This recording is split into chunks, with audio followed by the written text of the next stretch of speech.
今日我老大家小姐嘅客家谚语係三人同心，往來變金；三人同心，往來變金。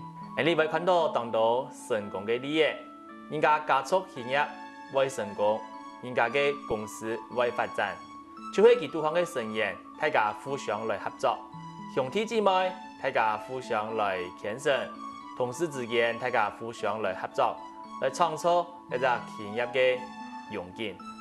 故所大家愛團結，就像你講嘅，三人同心，往來變金。一下，你再來講一道，三人同心，往來變金。三人同心，往來變金。客家谚語，什麼睇嘅書看，按住些，將來了。